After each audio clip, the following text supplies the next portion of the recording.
Hola, hola a todas las personas que nos acompañan fielmente por nuestro canal 4 de Apacibol. Bienvenidos a un nuevo episodio de Derecho y Bienestar. Hoy con una invitada muy especial, como cada 8 días lo digo, pero todos nuestros invitados son supremamente especiales y tenemos el gusto de tener aquí en el SEC a la doctora Luisa Fernanda Arcila Botero, abogada. Luisa, bienvenida. Muchas gracias, Lina. ¿Cómo estás? Excelente y feliz de que estés con nosotros. No, yo súper feliz por la invitación. ¿Cómo han estado todos los televidentes? Esperamos que todos supremamente bien. Luisa, y hoy hablar de un tema muy controversial, aburridorcito en algunas ocasiones, pero también de interés para toda la comunidad, para todos los televidentes que en este momento nos están prestando atención. Divorcios, cesación de efectos civiles, divorcio, liquidación de sociedades conyugales, liquidación de las sociedades patrimoniales en uniones maritales de hecho, y la famosa y la nueva ley que empezó a regir, si no estoy mal, el año pasado, me decías ahora fuera de cámaras, los divorcios unilaterales. Luisa, ¿qué es un divorcio? Bueno, un divorcio es la forma en la que se cesan todas las relación o el vínculo jurídico que dos personas pues convinieron para celebrar pues el matrimonio. Entonces el vínculo con el divorcio se rompe. Listo, perfecto. La sociedad conyugal como tal dentro de un matrimonio constituido, sea civilmente o sea por religioso, la sociedad conyugal de manera inmediata nace. Sí, ¿cómo es ese proceso dentro de un momento que yo llego y tomo la decisión de divorciarme por X, Y, Z? ¿Cómo es ese proceso jurídico, Luisa, para yo liquidar la sociedad conyugal? Bueno, ¿qué se debe tener en cuenta? Claro que sí, Lina. Para tener en cuenta el momento del divorcio, tenemos que saber que debe regirse por unas causales. Hay unas causales, estas causales vienen de los deberes que el matrimonio tiene, los deberes de fidelidad, de cohabitación, de apoyo y ayuda mutua. Entonces, en el artículo 154 de nuestro Código Civil establecen 10 causales. La última o la que tenemos, digamos, más reciente, como lo mencionabas, es ese divorcio unilateral. ¿En qué consiste ese divorcio unilateral? Resulta que la Corte Constitucional viene diciéndonos que las personas tenemos autonomía y podemos tomar decisiones. Anteriormente tendría que haberse configurado cualquiera de las causales anteriores para solicitar el divorcio. Hoy, como por ejemplo, ¿cuál, Luisa? Por ejemplo, una infidelidad, por ejemplo, un abandono por más de 2 años, ejemplo, también violencia intrafamiliar, ¿cierto? Entonces hay 9 causales anteriores, ¿cierto? Y esta nueva causal que vino con una nueva ley nos dice: no, usted puede tomar la decisión unilateral de separarse, pero debe tener en cuenta algo, y es a su otro cónyuge, ¿cierto?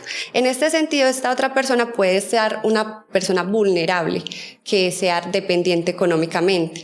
Entonces, ¿qué es lo que pasa? A diferencia del divorcio normal o como natural que conocíamos, hoy día, la persona que quiere divorciarse unilateralmente debe enviarle al juez una propuesta económica que tenga en cuenta a su pareja vulnerable. O sea, si esta pareja no trabaja, si es dependiente económicamente. Pero bueno, quiero hacer como la aclaración. Eso en el evento que estemos inmersos en una situación de vulnerabilidad la otra persona. La pregunta mía, Luisa, en este momento es: si yo voy a aplicar un divorcio unilateral, unilateral lo puedo hacer yo sin ningún problema, pero ¿es necesaria de alguna otra forma la aprobación o la manifestación del otro cónyuge? Sí, porque en este tipo de divorcio tiene que solicitarte ante el juez, no es ante notario. Ante notario únicamente las parejas que están de acuerdo en hacer el divorcio. O sea, es un común acuerdo. ¿Cierto? En este caso, la persona que desea divorciarse va donde el juez, le entrega el proyecto de cómo se iría la partición y posteriormente el juez hacen el trámite donde le dan la oportunidad a la otra persona, no de que se oponga al divorcio, porque no se puede oponer al divorcio, lo que puede hacer es oponerse a ese proyecto de partición. Listo, Luisa. En el caso de que el otro cónyuge no sea vulnerable, simplemente yo presento mi propuesta ante el juez de un divorcio unilateral y ya. También tengo que hacer una propuesta de los bienes comunes. De la liquidación, sí. O sea, como en un divorcio de mutuo acuerdo, sí, ante notaría. Sí, señora. Okay.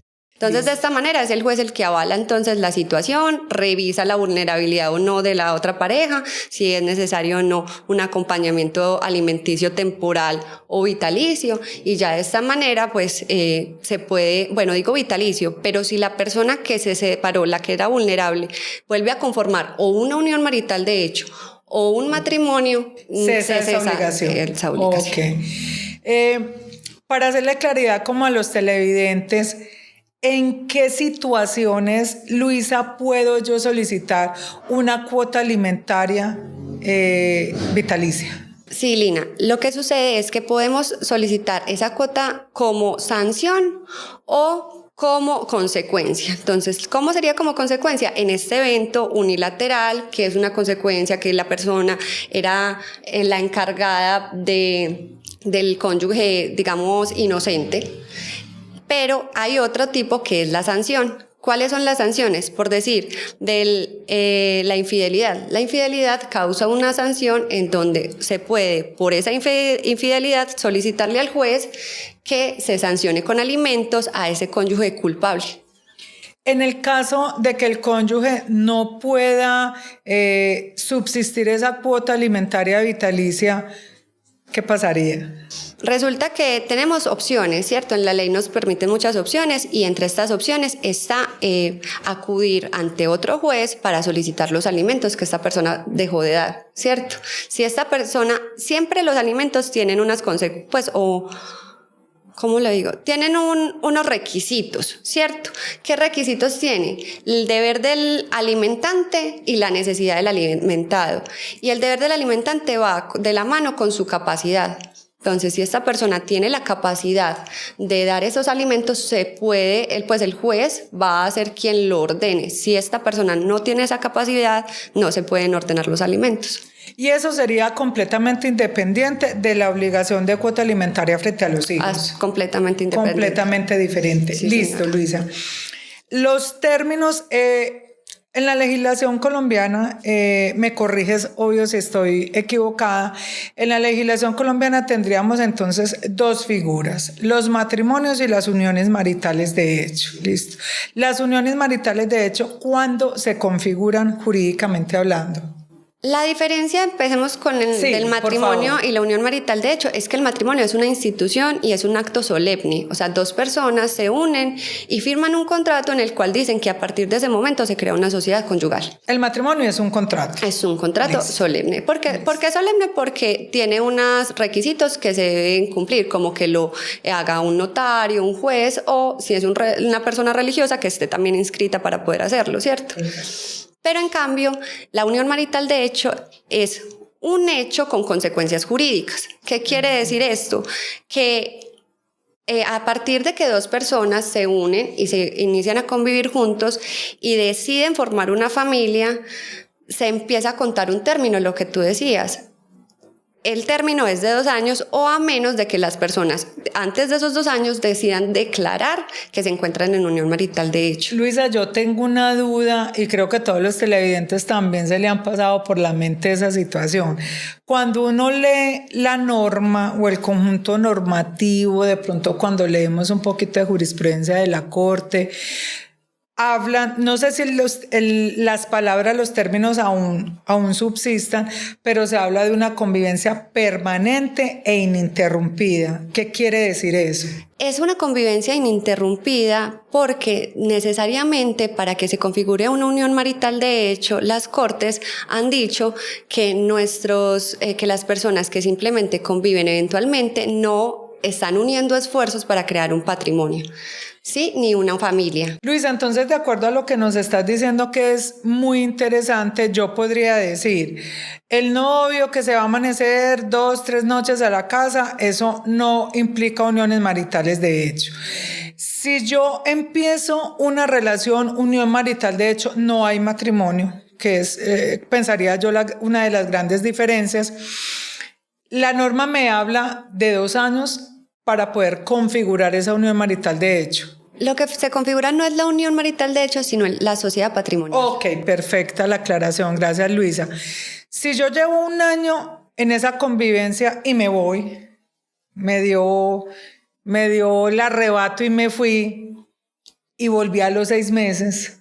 Como tú mismo lo dices, debe ser ininterrumpida. Cuando al momento en el que se interrumpe y vuelve a iniciar la relación, se empieza a contar a partir de la nueva o el nuevo inicio de la convivencia juntos. O sea, los 2 años.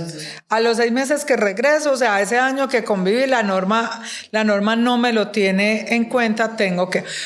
Muy buen dato, para que lo tengan por favor en cuenta. O sea, definitivamente los términos de permanencia e ininterrupción sí son completamente radicales para la aprobación de esa situación. Resulta que esos 2 años es una presunción legal, sí. ¿Cierto? Pero si tú decides con tu pareja ir a una notaría y declarar, o ante un juez, y declarar la unión marital de hecho, antes de los 2 años es posible, porque se declara la unión marital de hecho y la sociedad patrimonial empieza a regir. Listo, entonces digamos que eso se hace por escritura pública. Se puede hacer por escritura pública, sí. Listo, entonces resulta que yo puedo afirmar que a partir de la suscripción de esa escritura pública en notaría, no es que nazca a la luz pública la unión marital de hecho, sino que se configura legalmente. ¿Y eso qué impactos o qué consecuencias jurídicas tiene, Luisa? Lina, sí. Cuando nosotros iniciamos una unión marital de hecho, que en este caso que estamos poniendo el ejemplo, hasta se configura a través de una notaría donde 2 personas decidieron decir sí, nosotros estamos unidos, hay 2 consecuencias, tanto personales como patrimoniales. Las personales son aquellas de estar en una unión ininterrumpida, que un deber de fidelidad y de coayuda o de ayuda mutua. Y las patrimoniales es que a partir de que inicia esa convivencia, los bienes que ambos aporten se encuentran dentro de la sociedad patrimonial. ¿Qué pasa? ¿Qué bienes se excluyen? Se excluyen los bienes que se compraron o se adquirieron antes de iniciar esa unión marital de hecho, también los bienes que son donados o por herencias, ¿cierto? Y dependiendo también si hay subrogación de algunos dineros. Como por ejemplo, si tú tienes una casa, Lina, y tú inicias la convivencia con una persona, se van a vivir a otro apartamento, alquilan, pero entonces tú esa casa coges el dinero, la vendes y haces una sociedad con ese dinero, ¿cierto? Empiezas una sociedad jurídica en la que tú estás, o comercial, ¿cierto? Empiezas a comercializar productos con el dinero que se vendió en esa casa, ¿cierto? Perfecto. Ese dinero o esa sociedad en este caso no entraría dentro de los bienes de la unión patrimonial porque se subrogó el dinero que tenías antes. ¿Y qué pasaría en el evento de que ese inmueble que fue adquirido por herencia, que creo que también aplica para los matrimonios? También sí, aplicaría para los matrimonios, es decir, las herencias se excluyen de la sociedad conyugal, pero resulta que yo simplemente me voy a vivir con esa persona en otro lugar y empiezo a percibir arriendo por ese inmueble. Los frutos de esos frutos civiles hacen parte de la sociedad patrimonial. Ok, entonces a partir de que yo configuro la unión marital de hecho, esos arriendos de ese inmueble que fueron adquiridos por herencia sí entran a la sociedad patrimonial y deben liquidarse en el momento que se decide. Sí, señora. Listo. Luisa, respecto al contexto que llevamos, ¿qué términos entonces tenemos nosotros para la liquidación de las sociedades patrimoniales? Lina, esa es una excelente pregunta porque muchas personas no lo conocen y cuando nosotros estamos en una unión marital de hecho, que creamos una sociedad patrimonial, solo tenemos el término de 1 año contado a partir de la separación para poder hacer esta liquidación. Entonces, entre más rápido se contacte con un abogado, con su abogado de confianza, es mucho mejor porque de esta manera la calidad de los testigos, porque tienen que tener pruebas de que sí hubo esa unión y lo que hablábamos ahorita, de que sí hubieron esos 2 años ininterrumpidos, que las personas lo conocían y era pues conocido pública la relación, ¿cierto? Entonces solamente tenemos el término de 1 año y es muy importante que entre más rápido se haga mejor para evitar algunos perjuicios que se pueden ocasionar. Si no se hace dentro del año, ¿qué pasa? Perdimos la oportunidad. Perdimos la oportunidad. Bastante complejo esa situación. Luisa, entonces, realmente, ¿cuál sería esa gran diferencia entre la sociedad patrimonial y la sociedad conyugal? Pues teniendo en cuenta que uno, lo que tú nos explicabas ahora, uno es un hecho y el otro es un contrato solemne. Así es, y justo eso es la diferencia más grande, porque cuando tú haces el contrato solemne, a partir de ese momento la sociedad conyugal inicia. En cambio, para que la sociedad patrimonial sea reconocida o surja, es necesario, como lo decíamos, que haya por lo menos una convivencia de 2 años ininterrumpidos. Perfecto, listo.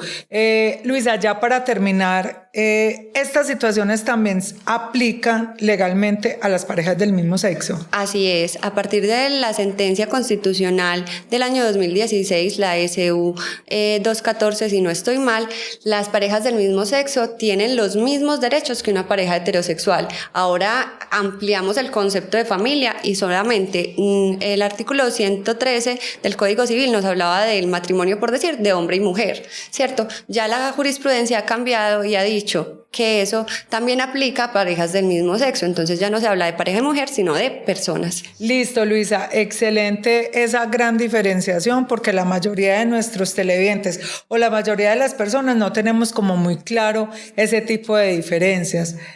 Luisa, ¿cuál es el tema o cómo nos puedes contextualizar de una manera muy general y muy básica, porque sé que es un tema muy complejo, lo del tema de simulación en la liquidación de este tipo de sociedades? Lina, excelente pregunta. Nosotros en nuestro ordenamiento jurídico tenemos una protección para ese tipo de casos, pero ¿qué es una simulación? Una simulación se hace o sucede cuando una persona quiere ocultar un bien para que no se haga o no esté dentro de una partición. ¿Cierto? En este caso estamos hablando de uniones maritales de hecho de matrimonio, entonces en una partición o de la sociedad conyugal o de la sociedad patrimonial.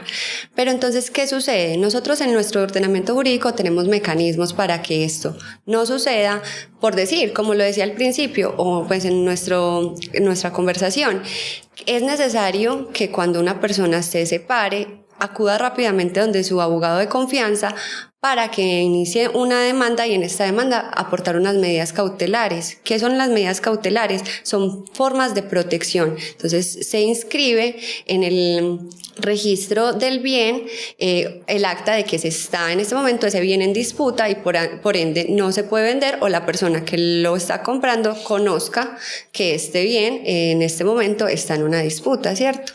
¿Qué otros mecanismos tenemos? Cuando eso ya sucedió, o sea, nos dimos cuenta, mi pareja tenía una casa y ya no aparece, no está a nombre de él, ¿cierto? Entonces me di cuenta que hubo una venta, pero nunca conocí nada, sino al momento ya de separarme, ya no está el bien por ninguna parte. Nosotros tenemos un mecanismo que se llama la acción de simulación, en la cual mediante pruebas podemos demostrar peritajes, documentales o testimoniales que ese bien sí hacía parte de esa persona y que simplemente hubo esa venta esa transferencia del dominio de una forma ficticia para que no hiciera parte de esa sociedad patrimonial o esa sociedad conyugal. Luisa, eso en el evento de yo estar enterada, pero ¿qué pasa con esas personas que no saben qué bienes realmente hay en la sociedad conyugal o en la sociedad patrimonial? O sea, yo no tengo conocimiento de la existencia de ese inmueble y se vendió. Ahí me imagino que el papel del abogado cumple un papel fundamental, porque él debe ser el primero que tiene que entrar como a temas de investigación. Sí, okay. Así es, Lina. Lo más importante en estos asuntos es la investigación y poder hacer el material probatorio para darle al juez y que éste pueda haber documentado que las cosas sí existieron, que sí hubo una existencia, que sí hubo un fraude, que sí hubo una intención de la otra persona de ocultar para que no hiciera parte de la sociedad conyugal o de la sociedad patrimonial. Gracias, Luisa. Bueno, excelente tema de bastante interés para todos, y es importante saber qué bienes hay dentro de una sociedad conyugal, qué bienes hay dentro de una sociedad patrimonial. A ustedes, muchas gracias por habernos acompañado nuevamente en este episodio de Derecho y Bienestar. Luisa, mil gracias por haber estado con nosotros. Gracias a ti, Lina, por esta invitación. Espero que todo haya quedado muy claro. Claro que sí, con toda seguridad. Y a ustedes, un feliz resto de noche.